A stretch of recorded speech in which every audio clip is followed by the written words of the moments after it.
You are watching Grace Television.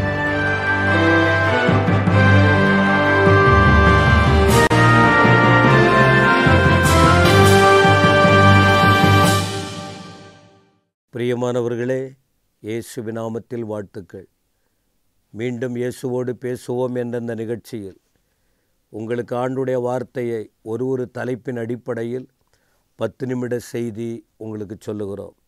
இதை தவிர்த்து இன்னும் அநேக செய்திகள் நாங்கள் எல்லாரும் இணைந்து இந்த கிரேஸ் டிவி மூலமாக ஒளிபரப்பப்படுவதையும் நீங்கள் இந்த சேனலை பார்த்தீங்கன்னா நிறைய அநேக வார்த்தைகளை நீங்கள் கேட்க முடியும். இது 10 நிமிட செய்தி. ஆகவே சுருக்கமாக உங்களுக்கு அதிக வசனங்களை ஒப்பிட்டு பார்த்து சொல்லாமல் சொல்லி கொண்டு இருக்கிறோம். அப்போ இன்றைக்கும் என்ன தெரியுமா, உங்கள் ஜெபம் கேட்கப்படும். உங்கள் ஜெபம் கேட்கப்படும். ஜெபம் என்பது என்ன? ஆண்டவரோடு பேசுவது. இன்றைக்கு இந்த வார்த்தைகளை உங்களுக்கு நான் சொல்லுகிறேனே, ஏறக்குறைய இந்த வேதத்தை பிறருக்கு சொல்லக்கூடிய அளவுக்கு 41 வருஷத்துக்கு மேலே இந்த தகுதியை கடவுள் கொடுத்துருக்கிறார். என்னுடைய 16 வயதில் ஜெபிக்க தொடங்கினேன். 19 வயதில் அதிகமாக ஜெபிக்க தொடங்கினேன். 23 வயதில் இன்னும் கூடுதலாக கர்த்தரோடு நெருங்கி வாழ்க்கையை முழுமையாய் ஒப்பு கொடுத்து நிறைய ஜெபம் பண்ணியிருக்கோம். எந்த பதிலை நாம் சொல்வது? தேவன் எல்லாருக்கும் உரியவர். நாம் மனுஷங்க, நம்ம தேவைகள் அதிகம் இருக்குது. ஒவ்வொருவருக்கும் ஒவ்வொரு விதமான தேவை கண்டிப்பாக இருக்குது.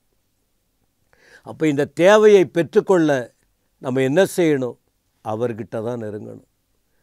அநேகர் ஜெபிக்க வேண்டும் என்று சொல்லுவார்கள், ஜெபிக்க மாட்டார்கள். ஜெபத்திற்கு பல விதங்கள் இருக்கிறது. ஜெப முறைகள் இந்த வேதத்தில். அந்த முறையின்படி நாம் ஜெபிக்க தொடங்கும்போது கட்டாயம் உங்களுக்கு இன்னது தேவை என்று உங்கள் பரமபிதா அறிந்திருக்கிறார். சங்கீதம் 65 2ஆம் வசனத்தில், 65ஆம் சங்கீதம் 2, ஜெபத்தை கேட்கிறவரே, மாம்சமான யாவரும் உம்மிடத்தில் வருவார்கள். இந்த வசனத்தை பலமுறை நானும் பேசியிருக்கிறேன். ஆண்டவருக்கு பல பெயர் உண்டு. ஜெபத்தை கேட்கிறவர். அவர் காது இருக்குது. ஆனால் நாம் பேசணும், அவர்கிட்ட பேசணும். சின்ன காரியம் பெரிய காரியம் இல்லை. சிலர் சொல்வாங்க, இதெல்லாம் போய் கடவுளுக்கு சொல்லணுமா? எல்லாத்தையும் சொல்லணும். அவர் அதை ஆசைப்படுறார். என் பிள்ளைங்க என்கிட்ட ஜெபங்கிற அந்த நிலையில் என்னோட பேசட்டும். ஆண் பிள்ளைகள் பேசட்டும், பெண்கள் பேசட்டும், விதவைகள் பேசட்டும், ஊழியர்கள் பேசட்டும், மீட்கப்பட்டவர்கள் பேசட்டும், ஜெப தூபத்தை எழுப்பி விடட்டும். ஆண்டவர் எதிர்பார்க்கிறார் பேச வேண்டும் என்று. அப்போ இப்படி என்ன சொல்கிறாரு? மாம்சமான எல்லாரும் உம்மிடத்தில் வருவாங்க, எல்லாரும் வர வேண்டும் என ஜெபத்தை கேட்கிறவர். சங்கீதம் 18:6, 18ஆம் சங்கீதத்தின் 6ஆம் வசனம் படிங்க. எனக்கு உண்டான நெருக்கத்தில் நெருக்கம் வரும்போது, நிறைய பேர் ஆண்டவரை விட்டுடுறோம், தேவனை விடுகிறோம், விலகி போகிறோம், நொந்து போகிறோம். தேவ மனுஷன் சொல்கிறாரு, எனக்கு நெருக்கம் வந்தது, அளவிட முடியாத நெருக்கம் வந்தது. நான் என்ன செஞ்சேன் தெரியுமா? கர்த்தரை நோக்கி கூப்பிட்டேன். அவர் தான் கூப்பிட்டேன். அவர்கிட்ட தான் நான் போனேன். அவர் ஆலயத்திலிருந்து என் சத்தத்தை கேட்டுட்டார். எனக்கு அன்பான தேவ ஜனமே, உங்கள் ஜெபம் கேட்கப்படலைன்னு நினைக்காதீங்க. நீங்கள் ஆண்டவர்கிட்ட நெருங்கி வாங்க, தொடர்பு அவர்கிட்ட வைத்து கொள்ளுங்க. நெருக்கங்கள் வரும் தான். மனிதனாய் பிறந்த எல்லாருக்கும் ஏதாயிலும் ஒரு நெருக்கம் உயிருள்ள வரைக்கும் இருக்குது. வேதத்தில் அப்படி தான் சொல்லியிருக்கு. பைபிள் படிக்கிறதுனால, ரட்சிப்பை பெற்றதனால, ஊழியம் செய்வதனால, கர்த்தருக்காய் வாழ்வதனால நல்ல மகிமையான சந்தோஷமான வாழ்க்கைன்னு நினைக்காதீங்க. ஆத்மாவில் சந்தோஷம் இருக்குது, அதில் எந்த மாற்றம் இல்லை. பாடுகள் நெருக்கங்கள் இருக்கவே இருக்குது. ஏன் இதை சொல்கிறேன்? நீங்கள் இயேசுவை ஏற்றுக்கொண்டா உங்களுக்கு ஒரு துன்பமும் வராதுன்னு நிறைய பேர் சொல்கிறாங்க. நானும் 40-45 வருஷத்துக்கு மேலே ஆண்டவரை ஏற்றுக்கொண்டேன். நானும் சோதித்து பார்க்குறேன். அளவுக்கு மீறி பிரச்சனை இருக்குது. ஆனால் பிரச்சனைகளின் நடுவில் தேவனுடைய கிருபைகள் அதிகமாக இருக்குது. ஆண்டவரை விட்டு விலகவே முடியாது. ஒரு முறை தெய்வத்தை பிடித்து கொண்டால் அவரை விடவே முடியாது. அப்படிப்பட்ட தெய்வம். எனவே நெருக்கங்கள் வருகிறதா, அவரை விட்டுறக்கூடாது. அவர்கிட்ட நெருங்கணும். நாம் அவர்கிட்ட நெருங்கணும். பிரச்சனை வர்றதே அவர்கிட்ட போகிறதுக்கு தான். பிரச்சனை வந்து நீங்கள் தீர்வு காண முடியாது. இதற்கு பதில் அவர்கிட்ட தான் இருக்குது. அதனால் சங்கீதக்காரன் சொல்கிறாரு, எனக்கு நெருக்கம் வந்தது, நான் அவர்கிட்ட போனேன், அவர் ஆலயத்திலிருந்து என் சத்தத்தை கேட்டார் என்று குறிப்பிடப்படுகிறது. 28ஆம் சங்கீதத்தின் 6ஆம் வசனம் கூட பாருங்கள். 28:6 கர்த்தருக்கு ஸ்தோத்திரம், அவர் என் விண்ணப்பங்களின் சத்தத்தை கேட்டார். ஆண்டவரை துதிக்கிறார். முதல்ல தேவனே உமக்கு ஸ்தோத்திரம், பிரைஸ் தி லார்ட், கர்த்தருக்கு ஸ்தோத்திரம். ஏன் தெரியுமா ஸ்தோத்திரம் பண்ணுறாரு? என் விண்ணப்பங்களின் சத்தத்தை கேட்டார்.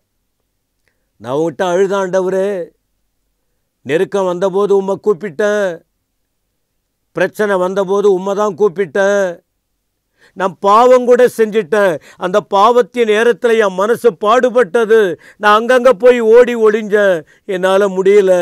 ஆனால் உம்மை நோக்கி நான் பாவின்னு உணர்ந்து ஒப்பு கொடுத்தேன், என்னை பரிசுத்தப்படுத்தினீர், என் ஜெபத்தை நீர் தள்ளவில்லை, என் விண்ணப்பத்தை நீர் கேட்டீர். எவ்வளோ பெரிய சந்தோஷம் வந்தது. ஆபிரகாம் வாழ்க்கையில் ஒரு அனுபவம். ஆதியாகமம் 17ஆம் அதிகாரத்தில், ஆதியாகமம் 17 ஆபிரகாம் ஜெபம் பண்ணுறாரு. 18ஆம் வசனம் பாருங்க. யாருக்காக? அப்பொழுது ஆபிரகாமுக்கு என்ன வயதுன்னா 100 வயது. 17 பார்க்குறோம். ஆண்டவர் வாக்கு கொடுக்கிறார், ஆபிரகாமே உன் குடும்பத்தை நான் ஆசீர்வதிப்பேன். ஆபிரகாமுக்கும் வயது 100, சாராளுக்கும் வயது 90 வயது. என்ன சொல்கிறாங்க? எங்களுக்கு எப்படி நீங்கள் சொல்கிறீங்க, எங்களால் எப்படி முடியும்? அப்போது ஆண்டவர் சொல்கிறாரு, இஸ்மவேல் உனக்கு முன்பாக இருக்கிறான். இஸ்மவேல். ஆபிராம் தேவனிடத்தில் விண்ணப்பம் பண்ணினான். ஆபிரகாம் தேவனிடத்தில் விண்ணப்பம் பண்ணினான்.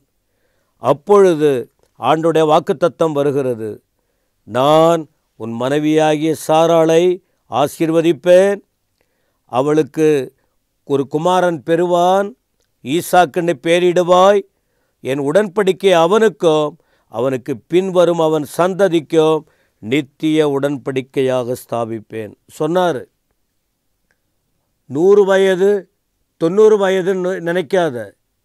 நீ என் பிள்ளை, என் வழியில் நடக்கிற, நான் உன்னை நடத்துவேன். விண்ணப்பம் பண்ணினான். கர்த்தர் பதில் சொன்னார். இவன் கேட்டது வேற, ஆண்டவர் கொடுத்த பதில் வேற. இவர்கள் ஜெபித்தபடியே ஆண்டவர் பதில் கொடுத்து ஆசீர்வதித்தார். இந்த வார்த்தைகளை கேட்கிற எனக்கு அருமையானவர்களே, உங்கள் ஜெபம் கேட்கப்படும்.